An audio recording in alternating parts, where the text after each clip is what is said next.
to Danny now. I'm not even just talking to Danny and his dad now. Any coach, you have to be able to help your fighter. Your job as a coach is to help your fighter. Not threaten him. You don't help your fighter by threatening him, by telling him round by round, this is what you're not doing, this is what you're not doing.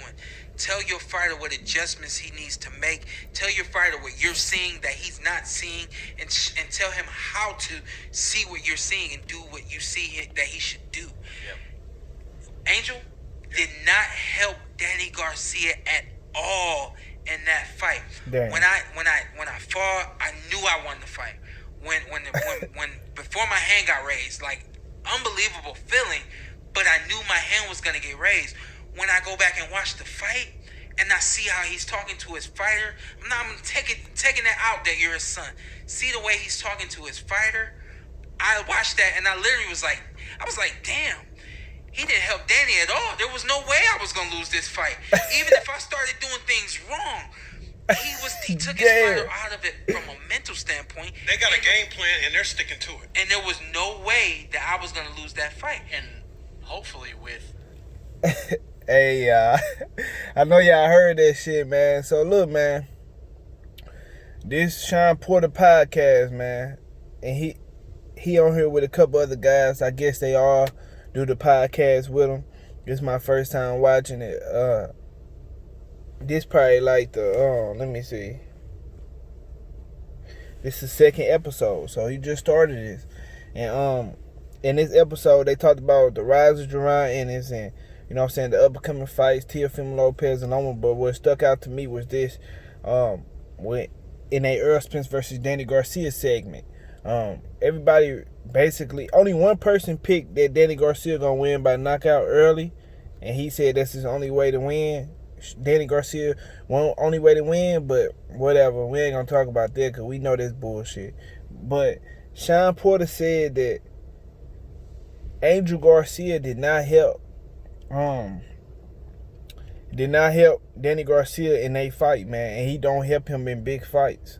He basically saying that Angel Garcia is not a good trainer. He said that in a fight when he fight Errol Spence, if Errol Spence is the same as he fought when he fought him, he gonna dominate Danny Garcia. You know what I'm saying? And I agree with that shit too. It's just funny to me, man, that he just said this shit, man. It's kind of like a low blow, man. It's kind of personal to me. Let me rewind. When I fought, I knew I won the fight. When before my hand got raised, like unbelievable feeling, but I knew my hand was gonna get raised. When I go back and watch the fight and I see how he's talking to his fighter, I'm taking that out that you're his son. See the way he's talking to his fighter.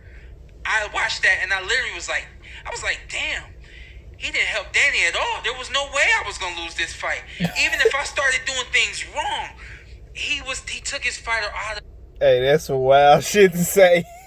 It's funny though, man. But is that the reason why Danny Garcia hasn't really evolved? Because Danny has gotten better. You know, I can't shit on him like that. He gotten better for sure than what he was maybe during the Lucas Matisse or Herrera fight, because he lost that one. But anyway, we ain't gonna talk about that. But he hasn't, like, I haven't seen him like gain new things in his arsenal. You know what I'm saying? Put more tools in his toolbox. You know, he missing that. He missing that wrench and that hammer in that motherfucker. You feel me? He hitting hard. He got some pop on his punches or whatever, but we all know what he gonna do. It all fits what Errol Spence just said to Danny Garcia on that panel, man, the other week, where he told Danny Garcia to his face he only got one girl. You feel me? He fight the same way every time, which is true. And Shawn Porter right here is basically going deeper into that by saying that Angel Garcia is not a good coach. He's saying that he doesn't teach him shit. You know what I'm saying? He don't teach him shit. And he gonna get fucked up by Errol Spence. And I agree, man, because Danny Garcia, man, I got some more shit, man, that y'all gonna like, man. But I'm trying to wait to get to some of these big fights over with, you know what I'm saying? Some of these other big fights over with, then I'm gonna be real heavy on this shit. And I'm gonna show y'all what I got. I got some real shit to show y'all about this Danny Garcia shit. I'm gonna drop some here and there, but, you know what I'm saying? Let me know what y'all think about this, man. This on Shawn Porter podcast, man. He said Angel Garcia is not a good coach. He knew his hand was going to be raised in that fight. He doesn't help Danny Garcia in between rounds. He don't tell him shit. He basically just get mad at him, which is, actually, I can't even fake it. You know what I'm saying? I hate to say it because Shawn said it, but damn. When I watch the fight, I do see that same shit. Come on, Danny. Come on, Danny. Punch. You feel when you fight Ivan Redcats, he was getting mad at Danny because Danny wanted to step on that gas to press him up out of there. But you niggas keep coming to tell me that Danny Garcia don't do this and this and that to Errol Spence. I don't believe you niggas, man. You need more people. But it is what it is, man. Let me know what y'all think. Hit the subscribe button if you ain't subscribed to the channel already, man. Hit that like button, man. If y'all want to find this clip, go to their channel, man. I'm out. Peace.